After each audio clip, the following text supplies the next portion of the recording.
For my reading today, in the end, nothing we do or say in this lifetime will matter as much as the way we have loved one another. Daphne Rose Kingma.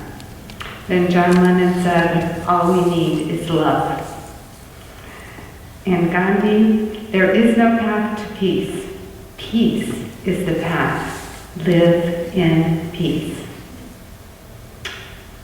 Then from Handel, for unto us a child is born, unto us a son is given, and the government shall be upon his shoulder, and his name shall be called Wonderful, Counselor, the Mighty God, the Everlasting Father, the Prince of Peace.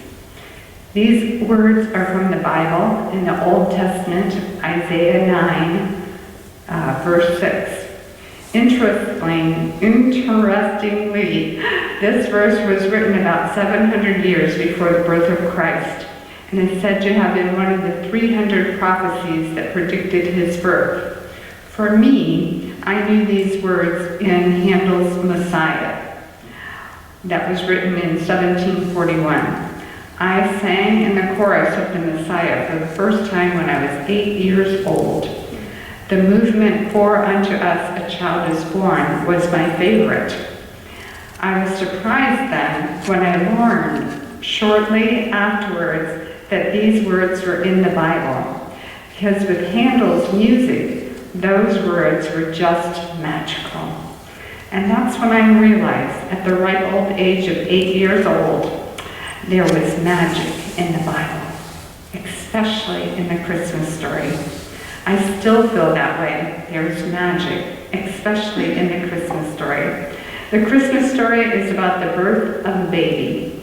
And I tell you, there's nothing more magical than that. You know this magic if you've ever had a child, or had a grandchild, or a niece, or a nephew, or a neighbor next door that you knew since birth. I remember when our first son was born, for unto us a child was given, a son was given. And as we put him in the car seat to bring him home from the hospital, I said to my husband, how is this possible? We came to the hospital with 2 people, but we're leaving with 3. Now that is about as magical as it gets. And that, I think, is the Christmas story. It's about a new beginning. It's about all the hope that comes with a new baby. It's about the love and wonder that swells in our hearts when we hold a newborn. Bring a torch, Jeanette Isabella. Bring a torch and quickly come. That baby's here. This new life. There's excitement in the air. And I tell you, this happened when you were born too. There was excitement in the air. That baby's here. Quick, come and see him. Quick, come and see her. When my first son was born, my mother picked him up and looked him into the eyes and said, this little person, this little tiny person with these little tiny fingers is going to be somebody. He will be on this planet for 80 or 90 or 100 years, and he will be somebody. He will leave his mark here. Don't you wonder, Patti, what that will be? And that is the Christmas story. It's about this little baby who came here to this planet and left his mark on the world. This small, helpless, vulnerable baby, homeless, and born in a barn of humble beginnings, was able to change the world and alter the course of history. The Christmas story says we all have that potential inside of us. We all come to the planet as the Christ child, a small, helpless, vulnerable baby, born perfect and a light in this world. And that each one of us holds a piece of the hope for the world, and that includes you, every single one of you. It's like an acorn. It's hard to believe, but it's true, that a little acorn can grow into a huge, mighty oak tree. That's what the Christmas story is, this little baby grew into a huge, mighty oak tree. Think about it. Jesus, like his father, was a carpenter. He was a laborer, a blue-collar worker, and he associated with people like himself, fishermen, farmers, people who worked hard to make a living. He wasn't an aristocrat. He was a poor boy born in a barn. This was in deep contrast to the power of Rome. The kings and the church at the time had the power. Yet here comes along this commoner saying all of these crazy outside-the-box ideas. He taught that the power of the kings was nothing compared to the little grain of yeast growing inside a loaf of bread. He compared the kingdom of God, which I call the kingdom of love, to yeast in a loaf of bread. What? Now, a grain of yeast is so small, we can't even see it with our human eye. It is 3 to 4 micrometers across. A micrometer is 1/1000th of 1 millimeter. So it's tiny, tiny, tiny, and powerful. As Unitarian Universalist minister Gary Kowalski states, Jesus said the real force that commands the world is love. Love can't be seen, and yet it's in charge. It's behind the scenes, like yeast. You stir a little into some warm water and mix it up with your flour, and then with a little patience, the bread starts to rise exponentially, to expand to what that's almost unstoppable. And the people listening to Jesus thought to themselves, well, he's not the king. We're not the king. We don't have armies, but maybe we do have some power inside of ourselves. All of us, each one. Yes, the Christmas story is the story of hope and empowerment and love. And Jesus preached love. He said to love one another, to love ourselves, to love our neighbor, and to love our enemies. Very radical thinking. You Minister Dave Miller of Fairfax, Virginia, says it this way. The story of the Old Testament seems to be about a story of our relationship with God. The story of the New Testament, however, is a story of our relationship with each other, how to be. Miller says, my textbook actually states it well when it offers that this story, the birth of Jesus, calls people to a new mode of life in which the traditional human and religious values are overturned. Instead of retaliation in kind to those who mistreat us, we are to love, to show up with love, to love our enemies, give generously to those who are even steal from us, to show up with love, giving back, acting in love toward all human beings as they would themselves like to be treated. In other words, the Christmas story, the story of Jesus' birth and his short life on this planet, 33 years, could have easily been the very first widely recorded call for people to shift their consciousness about how to live in this world in peace and goodwill. This was a call for transformation. This was a call for a new framework, a call to be reminded of the power of love that we carry within each one of us, that little acorn that we have that can grow into a mighty oak if we only nurture it. And I think that's why the story endures and has endured for over 2,000 years. We are still longing inside to live from that new paradigm of creating peace on earth and goodwill for all. Is it possible? I think it is. I think that's the hope that the Christmas story gives us. Is it possible for a tadpole to become a frog? Yes, it is possible for a caterpillar to become a butterfly. And it is possible for us to transform the world as it is into one of peace and goodwill for every single person. I believe that. I believe in Santa Claus too, because Santa Claus represents the story of Christmas, the spirit of Christmas, that acorn growing into massive amounts of love, because Santa Claus loves everyone. He brings presents to every child, regardless of their skin color, their gender, their religious belief, socioeconomic status, or sexual orientation.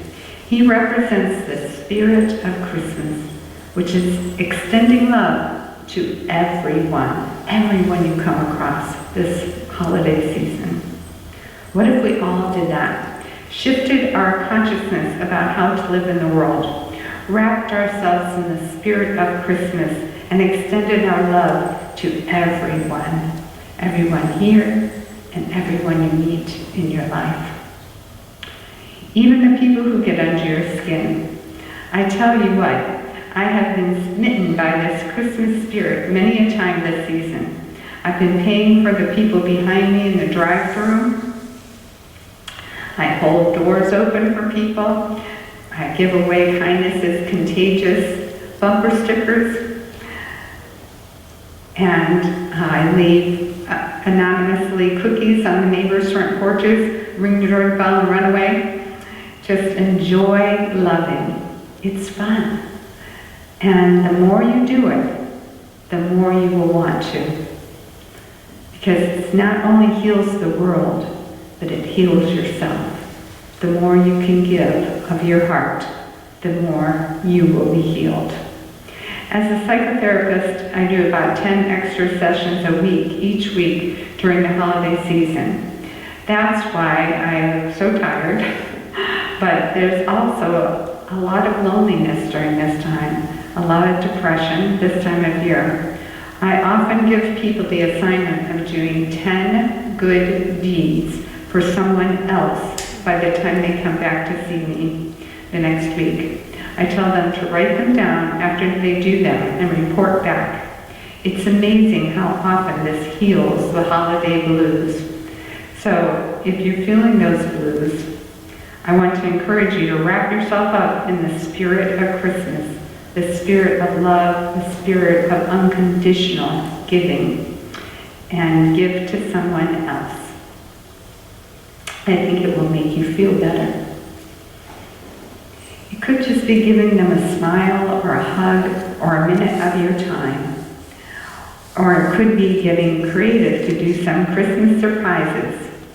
At my book club last week, one of the members brought gingerbread cookies in the shape of sweaters and a lot of decorations for us to make ugly sweaters, which was fun. So get creative, or call the Holiday Project and sign up to volunteer. I don't know if we still have that in Houston, but Jeff and I went to the Holiday Project for years, going from nursing home to nursing home, singing Christmas carols and bringing a little present, usually a bar of soap or some shampoo. So you will love the experience. It's just so loving to give from your heart to someone who's alone in a nursing home. It will help you shift your consciousness about how to be in the world, how to be part of the awakening that our world so desperately needs. Gandhi said we must be the change we wish to see. We must be the Christmas spirit of unconditional love and acceptance. I want to end with a true story. I've told this before, but I'm telling it again because my brain didn't work this week at all. So it's a story by Linda Rayburn that demonstrates the true meaning of Christmas. Linda says, I will never forget the Christmas of my 7th year. I was going to sing several carols with my classmates in the Christmas pageant at school. We had been practicing for about a month. A week before the pageant, my mother's family had their Christmas celebration. Mother had been bragging about how I was going to sing at school, and I was cajoled into singing one of the carols for the whole Coulter clan, already gathered there. Telling my aunt which carol to play, I sang out as sweetly and sincerely as only a 7-year-old can do. Hark, old Harold's angel sings. Glory to the newborn King. Peace on earth, oh mercy smiles. 'Cause God and reptiles reconcile. This is as far as I got because my aunt could no longer play the piano. She was laughing so hard. My uncle laughed so hard he spilled his drink on himself. And when he tried to mop it off, he lost his balance and slid out of the chair. I was mortified. I had no idea why everyone was laughing at me. I burst into tears and I ran upstairs to my bedroom crying. I really was surprised when my oldest and most straight-laced aunt came into the room. She tenderly took me in her arms and with loving words told me not to cry. Everyone was laughing because of the wonderful new words I had sung for that Christmas carol. And even though everyone else had learned it a different way, mine was so much better. She kissed me and then washed my face and told me to come downstairs with her because there was a surprise waiting for me. Hand in hand, we took the stairs down to the living room. Just as we got there, the music began to play, and the whole Coulter clan began to sing my own words. As I stood listening to them sing my own words, misconstrued version of Heard the Herald Angels Sing, I felt more loved than I had ever felt loved in my life. My lips were still trembling as I stepped forward and began to sing. As my extended family sang carol after carol and arms slipped around each other in a warm family glow, I realized Christmas wasn't about festive decorations on the Christmas tree or even the gifts under it. Christmas was about love, given freely and with joy. As one of my older cousins gave me a squeeze and a smile, I was sure, hark, old Harold's angel was singing with us, and I had gotten the words right after all. Yes, Christmas is about love, given freely with joy. It's a new paradigm. It's getting rid of fighting and power struggles and loving each other. It's the message Jesus brought to the planet, one that says, love everyone. Peace on earth, goodwill to all. Merry Christmas and amen.